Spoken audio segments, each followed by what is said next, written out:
बिस्मिल्लाहिर्रहमानिर्रहीम अस्सलाम वालेकुम नाज़रीन किराम ले जी यहाँ ईरान और अमेरिका के दरमियान ऑलरेडी मशरक़ वस्ता में इंतहाई ख़तरनाक जंग थी। तो अब बाकायदा तौर पर सऊदी अरेबिया और यमन के दरमियान भी एक बदतरीन जो जंग है वो इस वक्त छिड़ चुकी है, क्योंकि आज यमनी हौसी अंसारुल्लाह ग्रुप जो हैं उनकी जानब से सऊदी अरेबिया की अहम तरीन ऑयल जो तनसीबात थी जो कि आरामको, जिस पर बैलिस्टिक मिसाइलों के ज़रिए हमला किया गया और जो मनाजर या जो सूरत हाल सऊदी अरेबिया के यम्बो इसके अलावा जजान से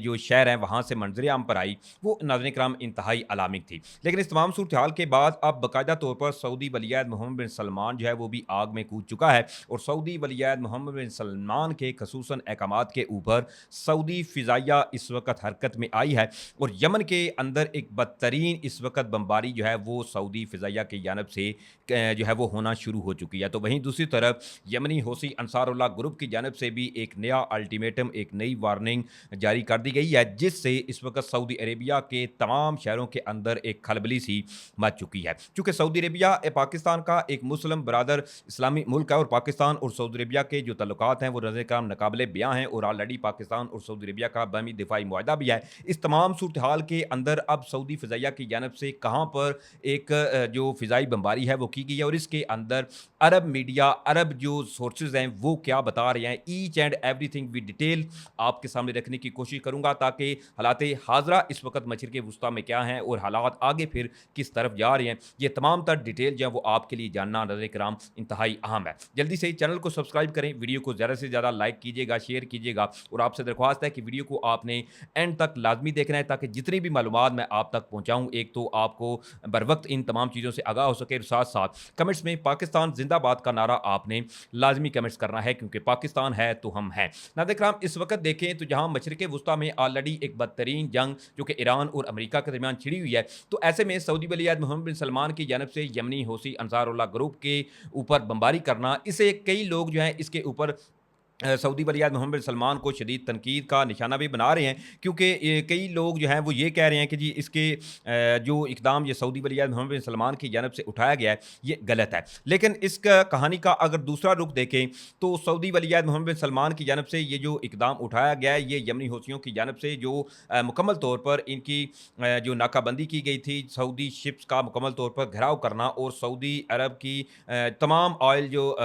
तरसीलात हैं इनको मुकम्मल तौर पर बंद करने की जानिब इक़दामात उठाना, इसमें अब कहीं न कहीं सऊदी वलीअहद मोहम्मद बिन सलमान जो हैं उनको कोई ना कोई कदम जो था उठाना ही पड़ना था। अब हुआ यह है, जैसे मैं आपको पिछली वीडियो में बता चुका हूँ कि जो यमनी हौसी हैं इनकी जानब से जज़ान, इसके अलावा यम्बो के अंदर सऊदी अरामको ऑयल फैसिलिटीज़ जो थी इनको टारगेट किया गया, बैलिस्टिक मिसाइलों के ज़रिए इनके ऊपर हमला किया गया। तो इसके बाद ये मुतवक्के था कि अब इसके ऊपर सऊदी जो हुक्मरान है सऊदी वलीअहद मोहम्मद बिन सलमान या सऊदी इंतज़ामिया जो है वो इसके ऊपर क्या इक़दाम उठाती है। लेकिन अब इस वक्त जो सूरत हाल सामने आई है वो नाज़रीन किराम बड़ी इंतहाई जो है वो इस वक्त एक खतरनाक रुख जो है वो इख्तियार कर चुकी है, क्योंकि अब बाकायदा तौर पर सऊदी फ़िज़ाइया की जानब से यमन के अंदर एक मरतबा फिर से शदीद और इंतहाई शदीद जो फ़िज़ाई बमबारी है वो की गई है। अब सबसे पहले ये समझिए कि सऊदी अरेबिया की जानब से जी हुआ क्या है। अब इसमें जो अरबिक की ओपन सोर्सेज़ हैं वो ये दावा कर रही हैं और इस हवाले से ये खबर इस वक्त नज़र कराम सामने आई है कि precise air strike in Marib targeting Houthi rocket launcher and weapon depots in the Najaf al Safra al Jawba, यानी कि जो हौसी बागी हैं इनके ठिकाने थे अल जौफ के अंदर, इसके अलावा अल मरीब के अंदर बताया जा रहा है, जहाँ पर सऊदी अरेबिया की जानब से प्रिसीजन स्ट्राइक की गई हैं और एक तो इनके जो ठिकाने थे वो मुकम्मल तौर पर तबाह कर दिए गए हैं और साथ साथ वहाँ पर इनके जो असला डिपो थे जहाँ से ये रॉकेट लॉन्चर या मिसाइल जो थे वो लॉन्च करते थे, सऊदी जो तनसीबात थी इनको निशाना बनाने के लिए इसी सेम एज इट इज़ उसी पॉइंट के ऊपर सऊदी फ़िज़ाइया की जानब से बमबारी की गई है, जिसके अंदर भारी नुकसान की इतलात भी सामने आई हैं। अब इसमें फर्दर ये बताया जा रहा है कि Saudi air force launch air strike in Yemen, air strike have reportedly targeted location is Yemen, Marib and al Jawf province according to initial report. यानी जो इस वक्त तक जब ये आप वीडियो देख रहे हैं जो इब्तदाई इतलात आई हैं अल मरीब इसके अलावा अल जौफ के अंदर सऊदी फ़िज़ाइया की जानब से ये शदीद बमबारी की गई है और इसमें एक और ज़राए हैं और एक न्यूज़ एजेंसी एजेंसी जो है उसने भी एक खबर जो है वो कंफर्म की है। लेकिन साथ ही साथ अब बाकायदा तौर पर जो सऊदी जॉइंट फोर्सेस हैं उनकी स्टेटमेंट भी सामने आ चुकी है और उन्होंने भी इस चीज़ की तस्दीक की है कि सऊदी ऑयल रिफाइनरी जो थी इनके ऊपर बैलिस्टिक मिसाइलों के हमलों के जवाब में कार्रवाई करते हुए सऊदी जो जंगी तैयारे हैं वो यमन गए हैं, अल मरीब, इसके अलावा अल जौफ के अंदर जो यमनियों के ठिकाने थे जहाँ पर इनके रॉकेट लॉन्चर थे, इसके अलावा दीगर तनसीबात थी, उनको जी निशाना बनाया गया। अब इसमें साथ साथ यमन का जो टेलीविज़न है, यमन का अपना जो सरकारी टीवी है, उन्होंने जो खबर ब्रेक की है इसी स्ट्राइक के बाद, अब इससे ये इल्म होता है कि सऊदी अरब की जानब से ये जो बमबारी की गई है कितनी शिद्दत की थी और इसमें कितना जो भारी नुकसान हुआ है वो हुआ है। अब इसमें ये जो यमनी टेलीविजन है वो ये क्लेम कर रहा है, वो ये दावा कर रहा है कि dozens of Houthi military members killed in strike targeting their position in Marib and al Jawf, यानी कि सऊदी फ़िज़ाइया की जानब से अल मरीब, इसके अलावा अल जौफ के अंदर जो फ़िज़ाई बमबारी की गई है इसके अंदर डजन्स के करीब जो ओसी थे यमनी वो जी मारे जा चुके हैं। और बाकायदा तौर पर इस हवाले से जो यमन का अपना सरकारी टीवी है वो ये खबर नाज़रीन किराम ब्रेक कर रहा है। मतलब ये समझें इस वक्त कि सूरत हाल जो है वो इस वक्त बाकायदा तौर पर ख़तरनाक हो चुकी है और कहें कि दू बदू जो लड़ाई है वो अब यमन और इसके अलावा सऊदी अरेबिया के दरमियान शुरू हो चुकी है, क्योंकि यमन के अंदर जो इत्तेहाद है, जो सऊदी अरब का एक इत्तेहादी है, वो भी वहाँ से यमनी हौसियों के ऊपर हमले कर रहे हैं, तो वहीं दूसरी तरफ सऊदी जो फ़िज़ाइया है, सऊदी जो जंगी तैयारे हैं वो भी यमन के अंदर इनके ठिकानों के ऊपर जी बमबारी कर रहे हैं। अब इसमें फर्दर मैं आपको बताऊँ तो जो हौसी ज़राए हैं, हौसी अंसारुल्लाह ग्रुप के ज़राए, वो एक अलग कहानी बयान कर रहे हैं। वो क्या कहते हैं वो भी आप ज़रा समझिए। अब इसमें according to Yemeni media, Saudi air force fighter jet attempt to attacks Yemen this morning. अब यमनी जो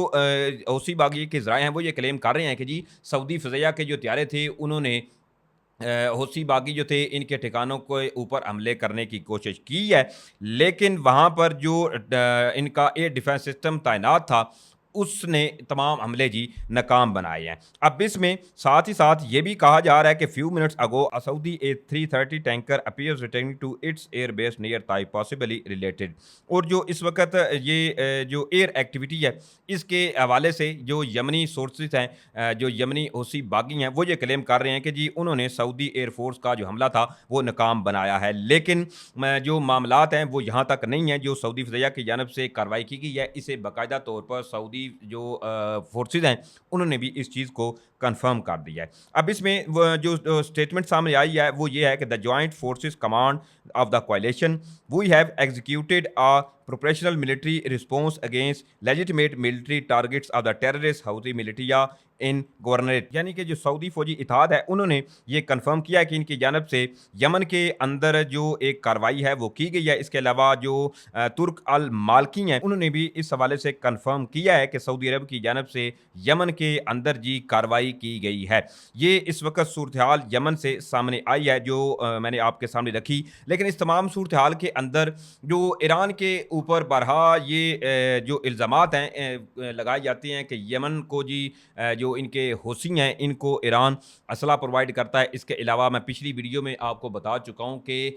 एक ज़राए जो हैं उन्होंने ये भी दावा किया था, ईरानी जो फ़ौजी एक ज़राए थे इसका हवाला देते हुए कि उसने जी ये क्लेम किया है कि सना इंटरनेशनल एयरपोर्ट के ऊपर सऊदी जो फ़िज़ाई बमबारी की गई उसके बाद ईरान की जानब से बैलिस्टिक मिसाइल जो थे वो प्रोवाइड किए गए थे हौसी अंसारुल्लाह ग्रुप को। अब इसके ऊपर ईरानी वज़ीर ख़ारजा का एक बयान है, वो ज़रा आप समझिए कि ईरानी वज़ीर ख़ारजा ने जी क्या कहा है। अब इसमें ईरानी वज़ीर ख़ारजा अब्बास अराक़ची का ईरान के सरकारी अखबार ईरान डेली को इंटरव्यू देते हुए कहना था कि यमन में जारी तनाज़ा बाबुल मंदब और खिते के दीगर मसाइल का कोई फ़ौजी हल मौजूद नहीं। यमन की मौजूदा सूरत हाल को ईरान से मनसूब करना दुरुस्त नहीं है। अब्बास अराक़ची ने यह भी